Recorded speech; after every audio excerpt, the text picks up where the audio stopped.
if you were picking sides for a basketball game, you'd want the Fed on your side. The bulls don't have the Fed on their side. So it's going to be a rough year. However, for a trader, that's a great year. If you can buy low, sell high, rinse and repeat over and over, you can have a wonderful time. Welcome to Wealthion. I'm Wealthion founder Adam Taggart. Market sentiment is muddled right now. The bull rally since the start of the year is appearing to sputter out. The bears are growling louder, but they too haven't been able to grab control of the price direction.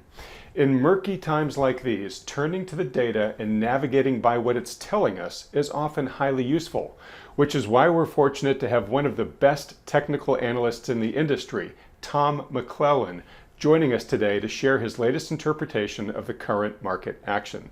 Tom, thanks so much for joining us. It's great to be with you, Adam. Thanks, Tom. It's a real honor to have you on the program here. We have a lot of people who are highly respective of the technical analysis that you and your company put out. I know they're going to be very excited to finally have you on the program here. I do want to get into the technicals with you, into the data. I know you have a lot of charts to walk us through. Before we do, though, I'd just like to kick this conversation off with a question I ask every guest when they first come on. What's your current assessment of the global economy and financial markets? The Fed is trying really, really hard to accomplish their objective, and they are going to succeed no matter what. And that is the big factor. There are a lot of things that the economy has going in its favor, but it's got the Fed going against it. And if you were picking sides for a basketball game, you'd want the Fed on your side. The bulls don't have the Fed on their side. So it's going to be a rough year. However, for a trader, that's a great year. If you can buy low, sell high, rinse and repeat over and over, you can have a wonderful time. And so I'm not having a bad year so far, because I understand where the pitfalls are and where they're supposed to be, and I know how to recognize them. And that's the key that I've found. Some people can just wing it and ride the trend whichever way it's going, and when the trend reverses, they switch with it. I used to be a pilot. I was an Army helicopter pilot for 11 years. And I like to have a flight plan. I like to fly the plan. I like to be ready for things that come along if the flight plan doesn't go as it's supposed to. But I am much more comfortable knowing what's supposed to be happening and having indicators that'll tell me that. And then also having indicators that'll tell me something's going wrong and you need to bail out. All right. So, we've had a number of highly respected investors on the channel recently. I'm thinking like Thomas Thornton. We had Sven Henrik, who's another technical analyst. Like you, they both think this is a great year for the way in which they approach the markets. And to your point, you don't necessarily have to have a market like the one we've had for the past decade, where it just sort of seemed to go up every year to make money. You can make money in a flat market, at least if there's some volatility in there, if you have good instrumentation and good discipline and a good plan. You're nodding as I'm saying this. Well, you can have fun playing basketball on a court. You can have fun playing soccer on a muddy field, but it really helps to know which shoes to bring. That's a great analogy. All right. Well, Tom, look, I do want to get into the weeds of the technicals with you, but before we do, I'd like the audience to start with an understanding of the lens that you look through. Your firm developed an indicator called the McClellan oscillator that's gained wide use across a lot of financial analysts who use technical analysis. Can you explain what the oscillator is and how you use it? Yes, and it wasn't actually our company that developed it. It was my parents all the way back in 1969. When I was had graduated from training wheels and was interested in playing with Hot Wheels. I had no contribution to that work at all. But my father was a business major at Claremont Men's College in Southern California, and he met my mother, who was a mathematics major at Pomona College right next door. And it really took the work of both of them to figure out how to do it and what it meant. They had been followers of a guy named Pete Harlan in the 1960s. He ran a service called Trade Levels, and Pete Harlan was an actual rocket scientist who worked at JPL. And he was the first guy west of the Mississippi to ever use a computer for stock market analysis because he had access to one when they weren't busy using the computer during the daytime to calculate rocket trajectories. He would get on board the computer with his stack of punched hole IBM cards at night and enter stock market data and do analysis that way. Pete Harlan was the guy that introduced exponential moving averages to the world. That kind of math had only been invented in the 50s. And it was really elegant math for rocketry purposes, especially in the era of analog circuits, because it programs very well into an analog circuit as opposed to digital. And so he thought, well, I can track satellites with this math. I might as well try to track stock prices with it. So my parents were followers of his, but they would get a newsletter on Monday that had been written the prior Thursday, and the newsletter from Pete Harlan would say, "Oh, we just got a great buy signal," and how many days later, and they're missing out on it. They thought, well, we want to figure out how to do this ourselves, and so they started tracking advanced decline data from Barron's back in 1967, hand inputting them all this data into ledgers and plotting it on charts and following the exponential moving averages that Pete Harlan had recommended. And looking at each of them separately, tracking this advanced decline data. The Harlan Index was something that Pete Harlan created. It was basically a 10% trend or a 19-day exponential moving average of the daily advanced decline difference. And he looked at other exponential moving averages that were faster and slower. And the key insight that my parents glommed onto was that each of these moving averages was nice on its own, but what about looking at the difference between them?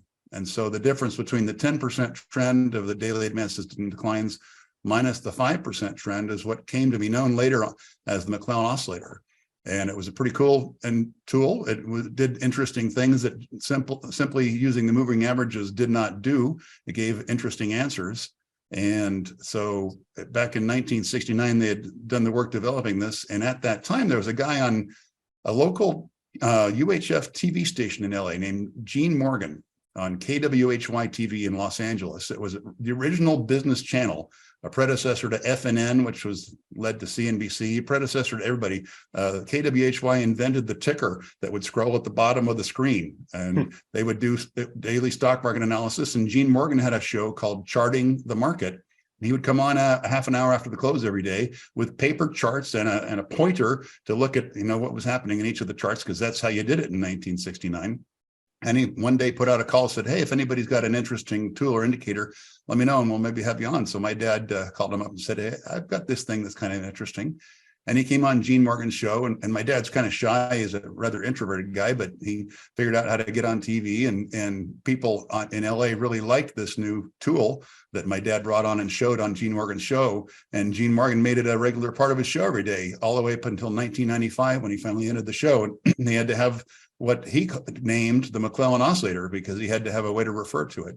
And so that's the indicator that we're talking about. It functions as an accelerometer for what the market breadth data do. And so when it's positive, that means they're accelerating upward. When it's negative, they're accelerating downward. And there's a whole lot of nuance and interpretation that you can throw at it. There's a whole book that my parents wrote back in 1970 about it. We can't cover every bit of that, but that's the basics of the McClellan oscillator. That is such a fascinating origin story. Thank you for sharing it. And wow, there's so many big brains involved in that. It's got to be a lot of weight to carry on your shoulders, Tom. All right, well, look, Lynn, let's just cut to the chase. Like, what is the oscillator telling you these days?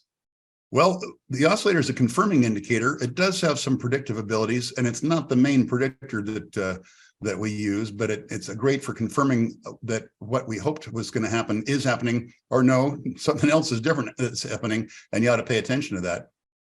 Right now, the breadth numbers that we're seeing are not that great. They were great in January. We had a wonderful January with lots of breadth thrust signals. Walt Deemer's breakaway momentum triggered, Wayne Whaley's breadth thrust triggered, a couple other signals that look at the strength of AD data, advanced decline data triggered in January, because we just had a hugely robust counter trend rally with all the concentrated buying happening in January, and that resulted in some big breadth numbers. But I don't think that unlike other times when we see that kind of thing, I don't think it's signaling a true initiation of an uptrend this time. Okay. Look, I've got one of your reports here. As I skim it, it does look like the outlook is currently pretty bearish. I think the most positive one here is neutral right now, but it's neutral to bearish on stocks, bonds, and gold here at least. I'm curious, does the oscillator, like what window does the oscillator help you with? Is it just short-term movements? Can it be longer-term periods as well? Well, that's an interesting question, and there's lots of ways to use it and lots of ways to get answers from it. And the more you use it, the more answers you see. The interesting thing about its development was that back in the 1960s, brokerage commissions were roughly 3% on the entry and on the exit. And so people didn't trade stocks, retail It was so investors expensive, yeah. You invested.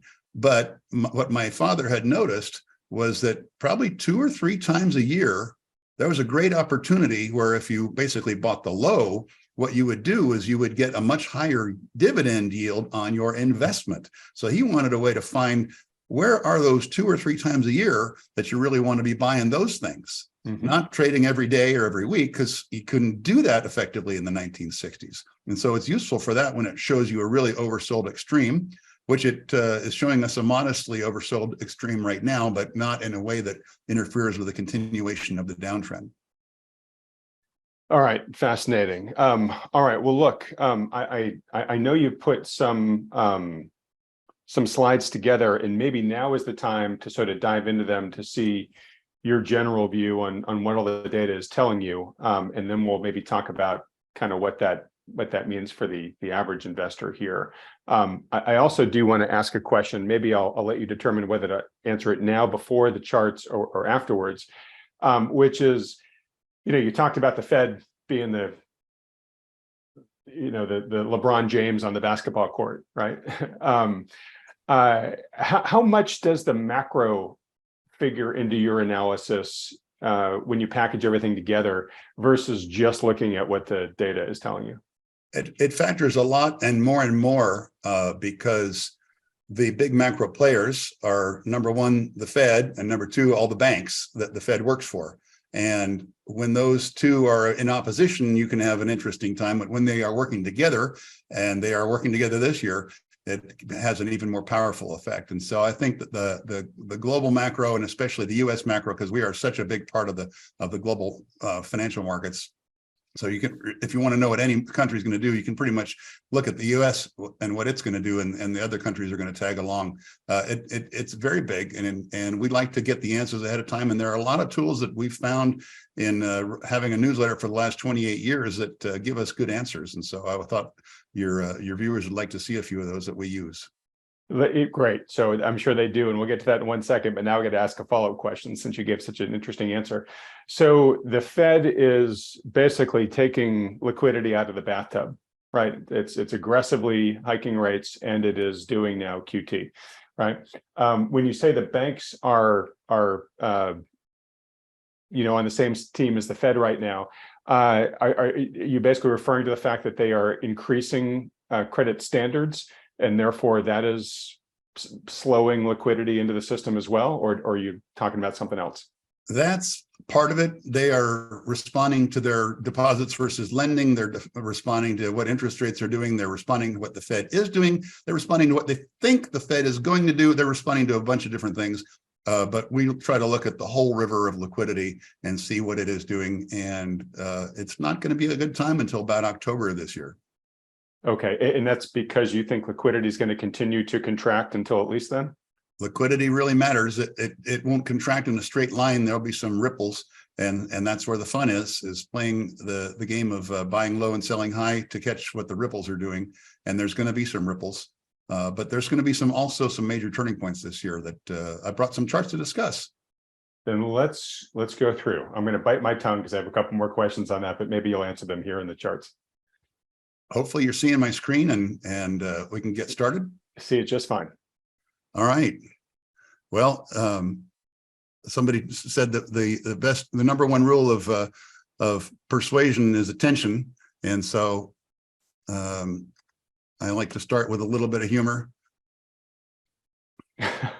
just to make sure everybody's watching.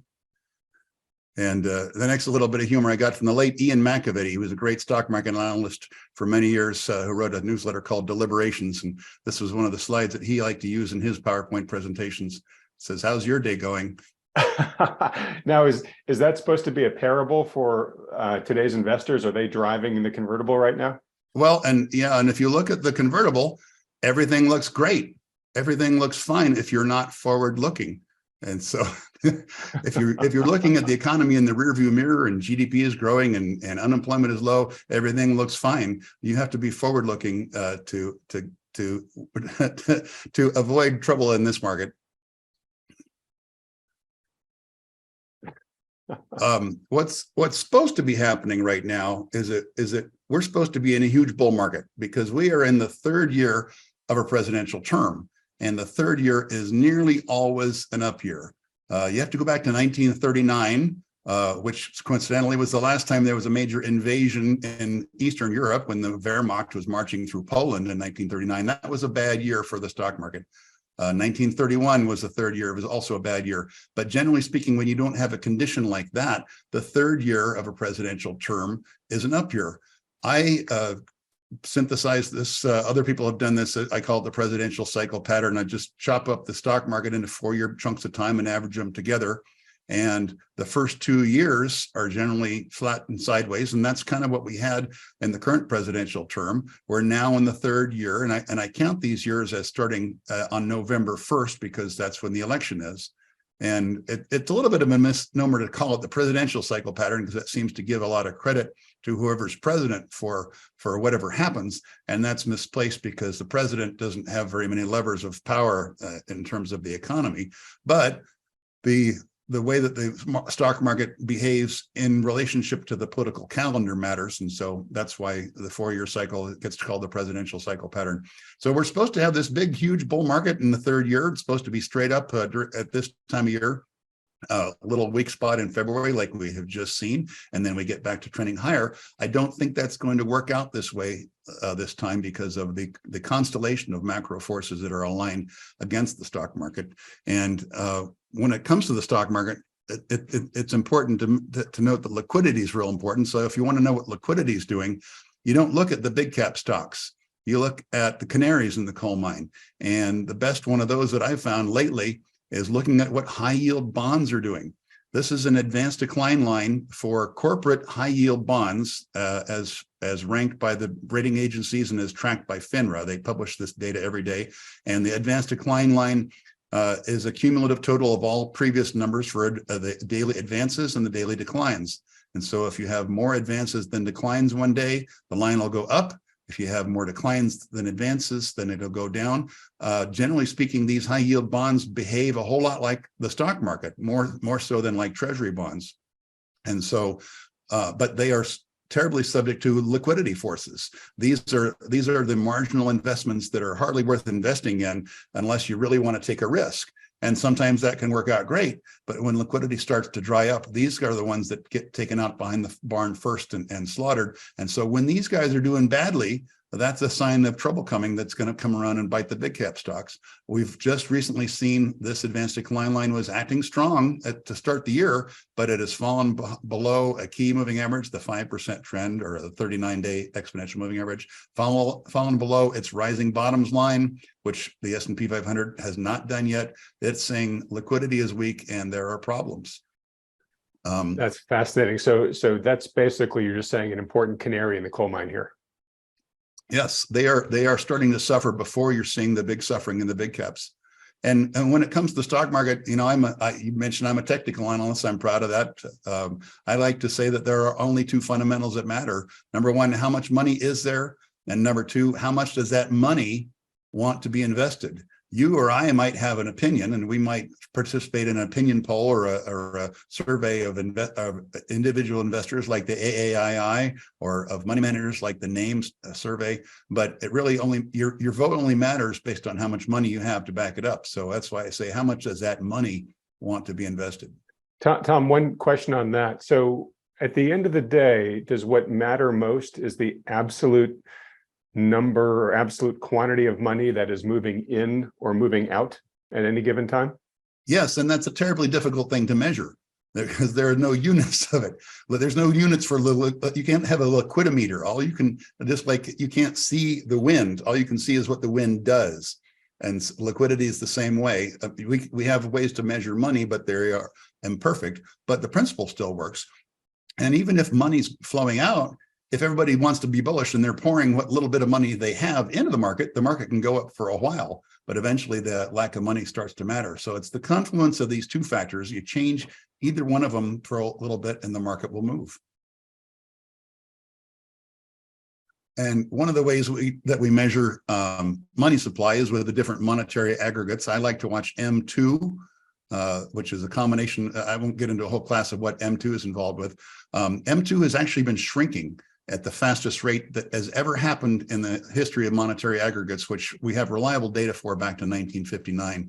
There are some constructions back further than that, but 1959 is really about as far back as it goes. And we've never, ever seen M2 shrinking at a rate as fast as it's shrinking right now. I like to compare M2 to the gross domestic product because, you know, if you have a bigger economy, you need more money sloshing around to keep everything lubricated and everything working.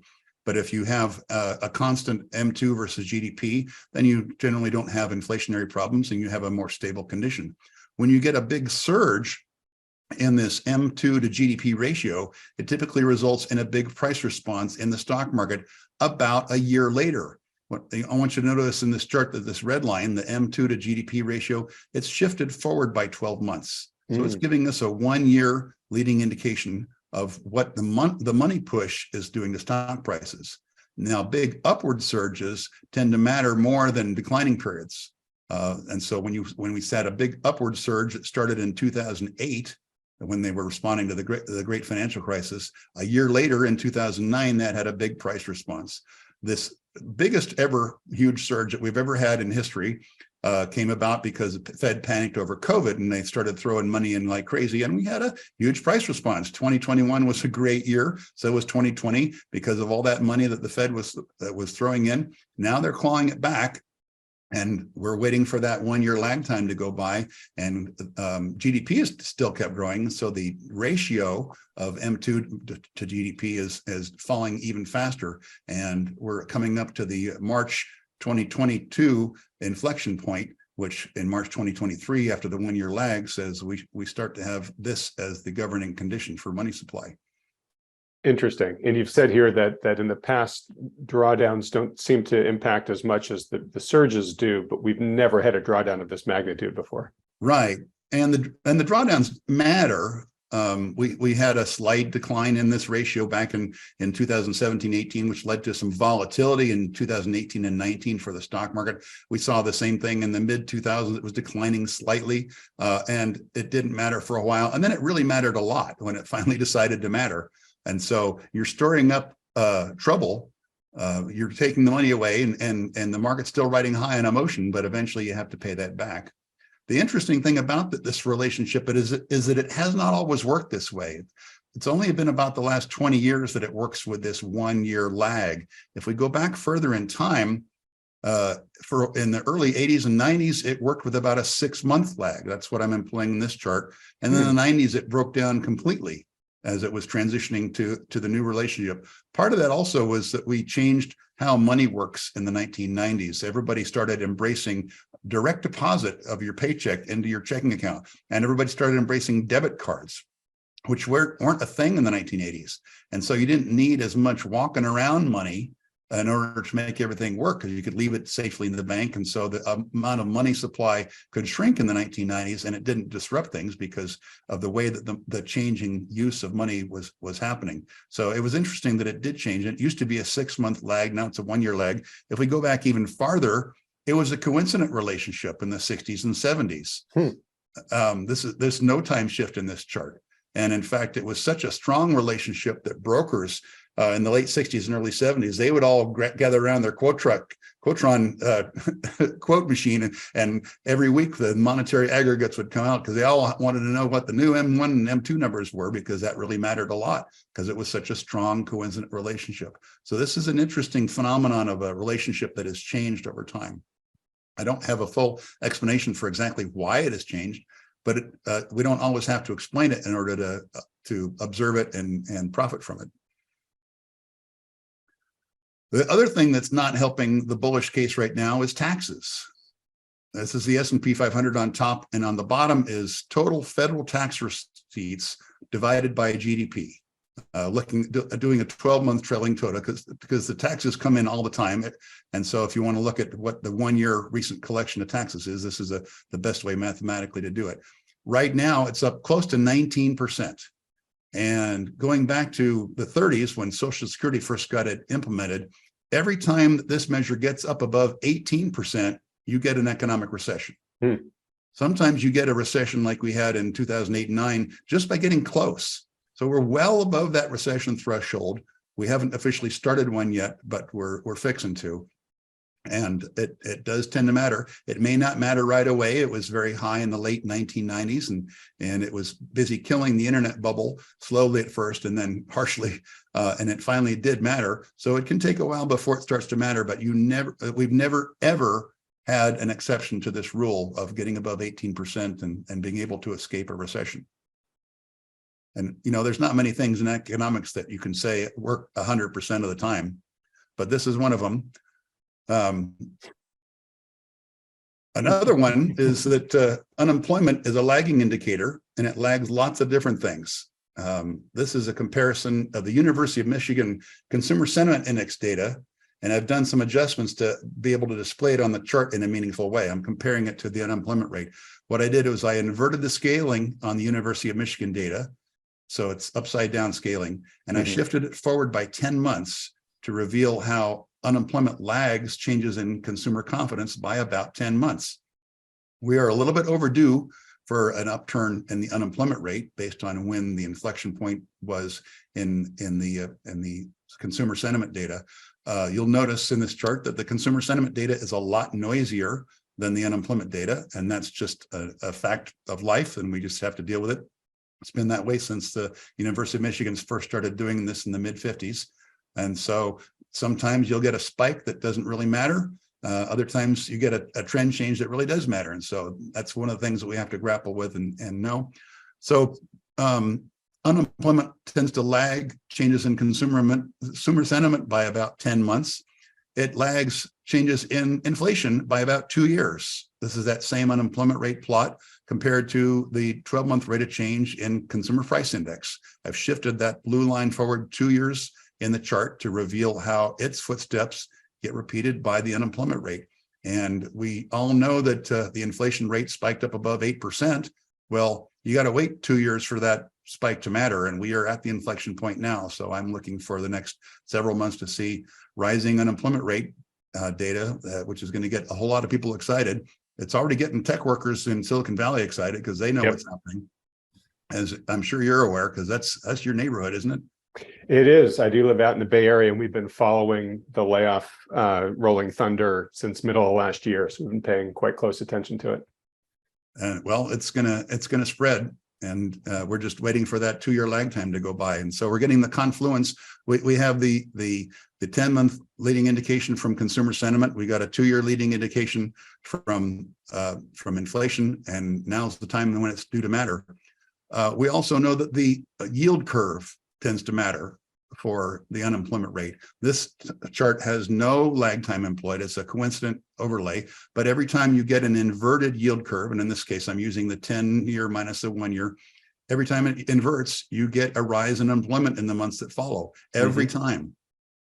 And I don't think that we are going to escape the every time rule this time. Unemployment rate is unnaturally low right now, which is great if you're a worker, but it's not great because the Fed doesn't like it, and the Fed is working hard to make sure that this rule works. And so every time you get an inversion, it tends to matter. I'm sure that's not news to any of your viewers. No, it's not. And I'm curious. I don't know if you had a chance to look at this data or not, but how do you suspect the unemployment rate would be related to corporate profits? Great softball, because here's corporate profits. Oh, come on, really? This is. I promise, folks, that was not an intentionally leading question. I did not know what he was coming up with. You're just very talented. This is not a publicly traded company. This is not S&P 500. This is pre-tax corporate profits across all companies as gathered by the Bureau of Economic Analysis. So they're looking at private companies, public companies, they're looking at everything. It all goes in. And the most recent data is only through the third quarter of 2022, because it takes them a long time to crunch the numbers. But what's interesting is that this data on profits as a percentage of GDP tends to lag the movements of the yield curve by about 15 months. So what I've done is I've taken, in this case, the 10-year minus the 3-month, and 10-year versus the 1 year would work, 10-year versus the 2 would work. They're all pretty much going to be similar. This is the 10-year versus the 3-month. And I've shifted it forward in the chart by 15 months to give us a leading indicator of what profits are going to do compared to the GDP. And generally speaking, when you get a big sharp movement like this in the yield curve, then you've seen those in the past, and they get big sharp drops in profitability. We saw that in the 2008 and 9 scenario, and the yield curve had foretold that. The yield curve is saying awful things are going to be happening to corporate profits starting in 2023 and lasting into 2024. So now imagine you're a politician running for re-election to any office in November of 2024, and you're thinking that profits are going to be replicating approximately what this looks like. That's not good news for you. Everything looks fine now with 3.5% unemployment and inflation slowing down, but at election time, that's going to be what's on everyone's minds, and so it's not going to be a good time to be an incumbent in 2024. Great point. So coming back and reemphasizing, there are only two fundamentals that matter. Number one, how much money is there? And number two, how much does that money want to be invested? The yield curve is not really part of that directly, but it has an effect on it. And there are other things that have a more direct effect. The big one is what the Fed is doing right now with quantitative tightening. This is a measure of, the green line is a measure of total treasuries and mortgage-backed securities held by the Fed. And I'm comparing it to the S&P 500. And generally speaking, you want to be a bull when the Fed is buying up treasuries, and you want to be a bear when the Fed is selling treasuries like they are now and like they say they are going to continue to do. We can still have ups and down movements in a bear market, but we are still in a bear market based on what quantitative tightening is doing. And this is a rather new phenomenon. Anybody who lived through the 1980s didn't have to deal with quantitative easing and quantitative tightening. That's a new invention by the Fed, but it's the market that we've been in since about 2008.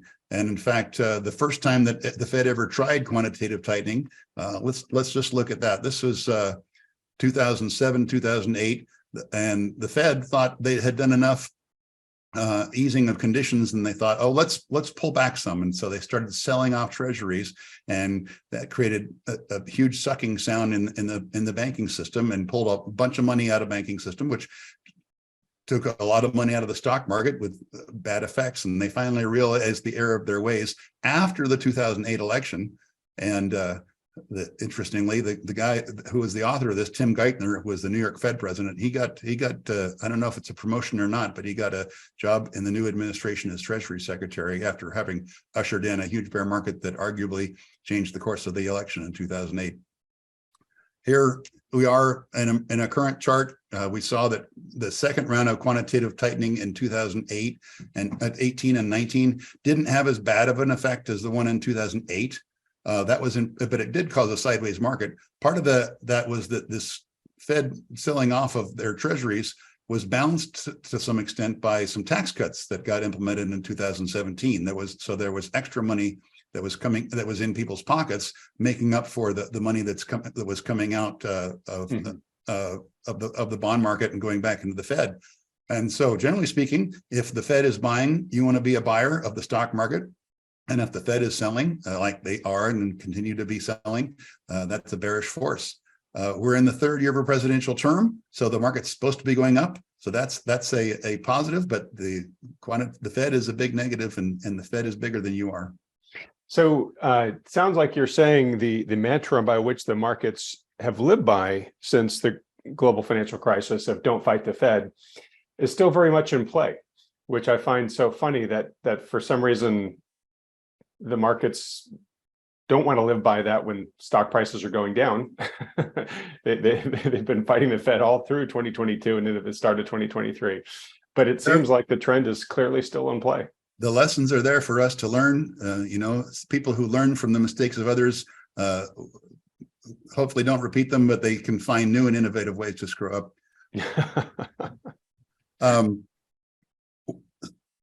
This is one of a set of really fun leading indications. This is a look at what short-term interest rates are going to do. And basically, they're set to top this summer, according to this message.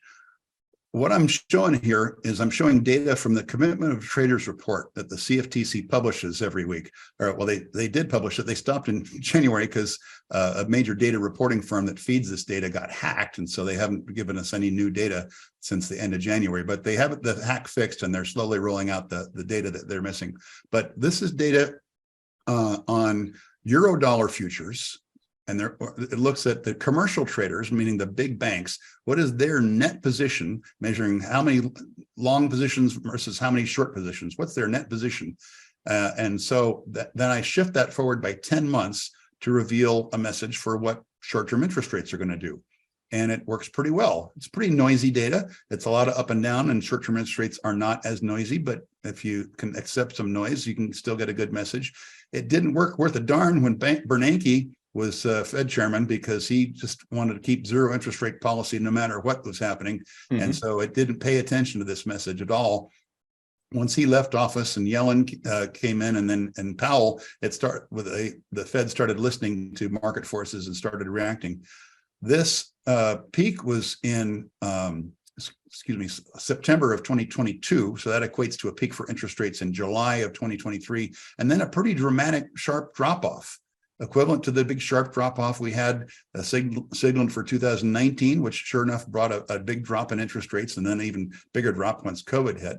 But so the COVID saw rates go down, but it was already in a downtrend even before that hit. So the latter part of this year, I think the Fed is going to start realizing the error of its ways. They say they're committed to higher for longer now. That's what they say. And I'm sure that that's what they believe. I think they're going to change their belief, and the banking system is already prepared for that. This is the net position of bankers, and they use the Eurodollar, or AKA the LIBOR futures, to offset their deposit and loan risks. And so how they are positioned gives us an insight almost a year ahead of time about what the flows are going to look like and how that's going to affect short-term rates. It's a pretty magical phenomenon. It's only been working for about 3 decades, and so it's a pretty fun indication. That's pretty fascinating. So you had mentioned before we pulled up the charts here that you thought that the current trend was going to continue until, I think you said, October-ish or something like that. It seems like maybe this is why. Well, as the Fed starts to ease conditions, and maybe if they even get around to doing quantitative tightening, quantitative easing again, which they say they're never going to do again, and which arguably they shouldn't do, but the Fed often does things it shouldn't do. Mm-hmm. If they start doing quantitative easing again, it's probably going to take them several more months before they realize how badly they've screwed up and start to change their actions. If you see quantitative easing coming back on the table, you need to start being a buyer. But they're not anywhere close to that mentally right now, or emotionally, to even embrace that they could be wrong. It'll take some more months of pain, and so later this year is when I see that happening. But short-term rates should start coming down as the bond market starts to realize what the Fed is not yet realizing. And so ideally, this equates to July 2023. It doesn't always work out perfectly to nail the exact timing of the top. It's rather approximate, but it's a rather sharp top. And so I'm expecting that this summer, we're going to see the whole discussion change a lot. Okay. And again, on that point, we're totally prognosticating here, Tom, and your door is open. You do come back on the channel anytime as you get more data that refines your view here. I'm just thinking, could we have a potential period like we did during the Bernanke era, where he had a real policy objective, right? And Powell has a stated policy objective of, yeah, I'm going to hike a few more times, but then I'm just going to hold it through the rest of the year to see the impact of what we've done. So I guess if he was able to do that, maybe this chart signals a pause. and then a flattening. But I think if I'm intuiting what you're saying, you're thinking, hey, he may get to pausing and not be there for very long before he realizes, man, I really over tightened, and then I might need to start undoing some of this. This relationship shows what the pressure is going to be on the Fed and what therefore they ought to do. But 12 people in a room can decide to do whatever they feel like doing. They sometimes respond to the pressure. Sometimes they think they know better than the markets. And they've got 300 PhDs working in economics working for the Fed. And those are all expensive degrees, so they must know something. So yeah, there is a risk that the Fed does not respond to that pressure, and then they worsen things and make things really bad. That is definitely a risk. But this is telling us what the pressure is going to be like. Right, and just to contrast the two periods, in the Bernanke era, everybody was cheering him on for ZIRP, right? Hey, we just came out of this horrible experience. Yeah, please keep things easy because we see stocks beginning to go up, housing beginning to go up. Great job, Ben. Whereas this time around, it's going to be the inverse, where everyone's going to be saying to Powell, look, the world's starting to burn. Come on, what are you doing? Well, it's not surprising that free money is a popular plan. Yeah. And it certainly was bullish for the stock market when it was happening. Right, right or wrong, it's popular. Yes, very well said. All right, let's move on to what else we got. Oh, this is a little bit more humor to get your attention for what's next.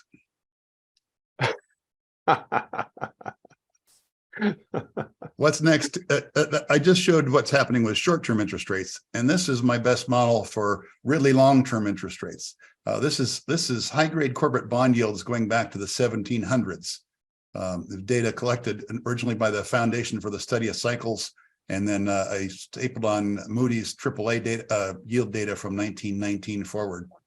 And what you notice if you look at it long enough, and that's what I spend my time doing, there is a dominant 60-year cycle in interest rates. And we are now in the ascending phase of that cycle, meaning interest rates going up, which is due to last until 2040. And it's only been working for basically the entire history of interest rates. Now, it's been worked imperfectly.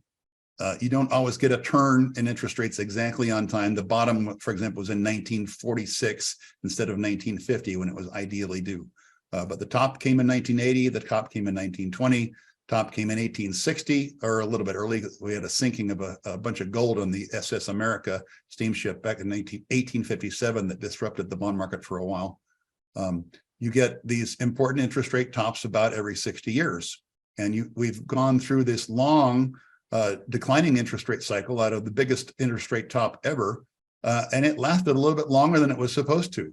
So we made the turn late. And we're already supposed to be going up for the next 30 years from 2010.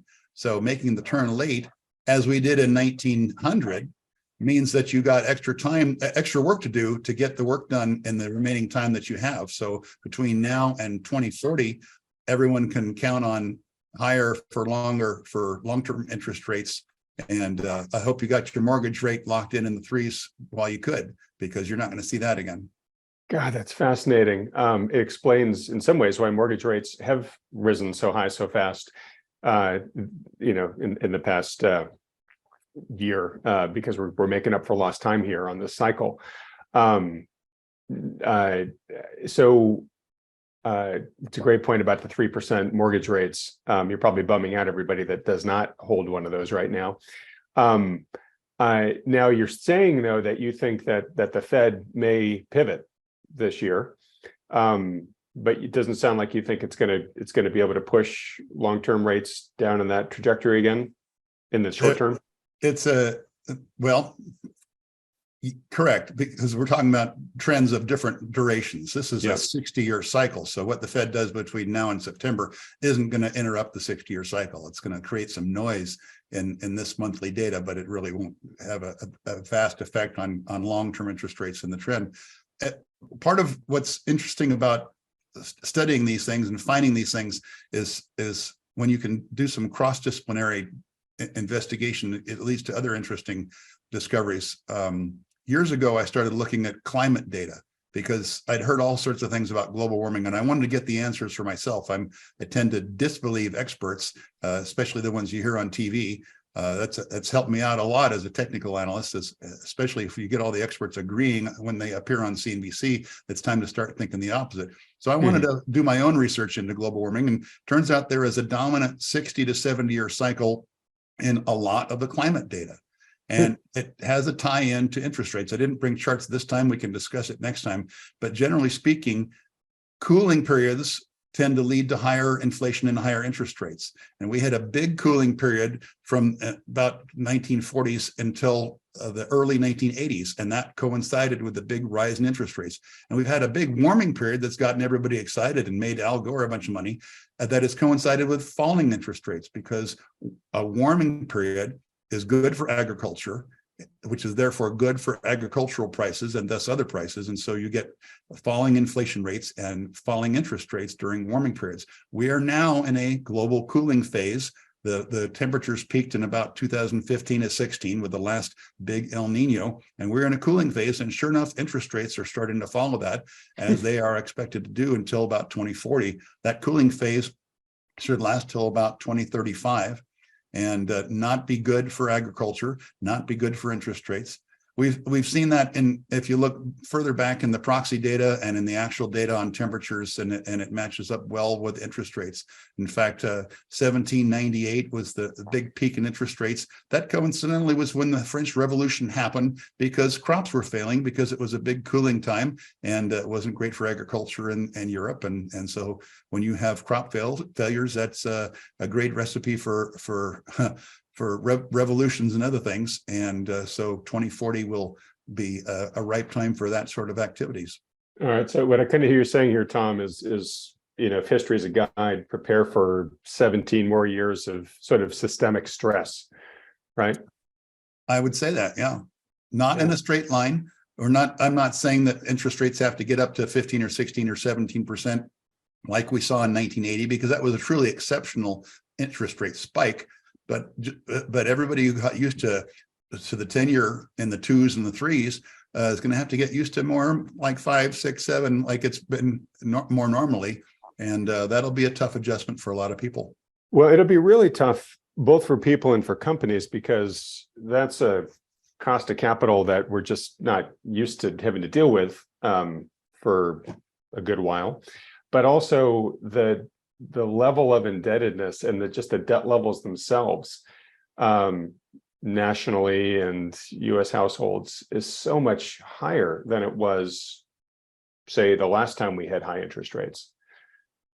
Yeah, and with $33 trillion in debt that the federal government has, if we get the effective interest rate that the Treasury Department has to pay, if that gets up to above 10%, which it did back in the early 80s, then every tax dollar that comes in will go toward paying interest. And there'll be no tax dollars devoted to paying Social Security benefits, to paying Medicare, to buying bullets for the Defense Department, to doing anything else that the government would want to do. Every tax dollar would be taken up by interest payments if we get to 10%.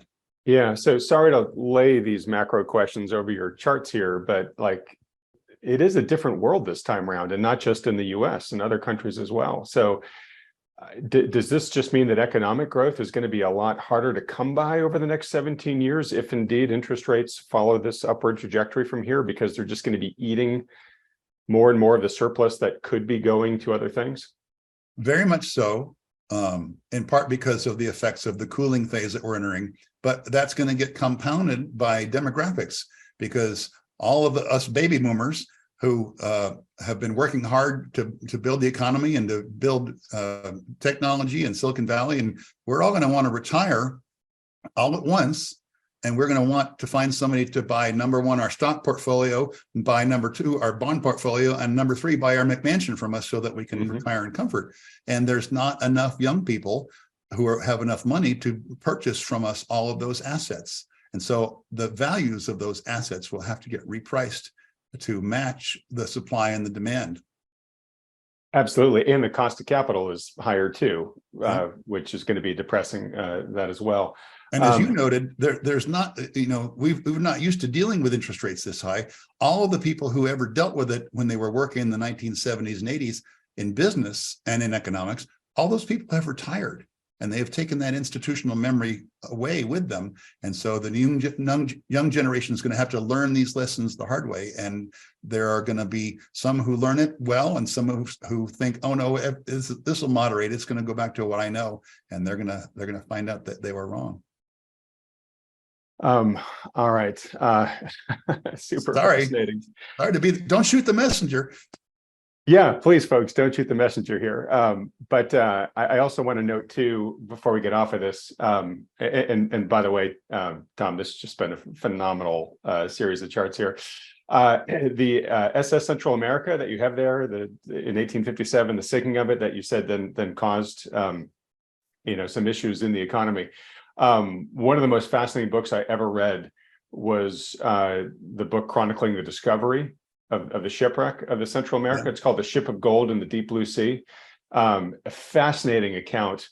They actually pioneered many of the, underwater exploration technologies that are now used, like were used to find the Titanic and stuff like that, were pioneered by the guy that drove this effort. And I'm blanking on his name. I want to say it's something like Tommy Thompson or something like that, but I can't remember for sure. But it has also morphed into a drama that continues to present day, but super, super fascinating book for anybody who's looking for a good read.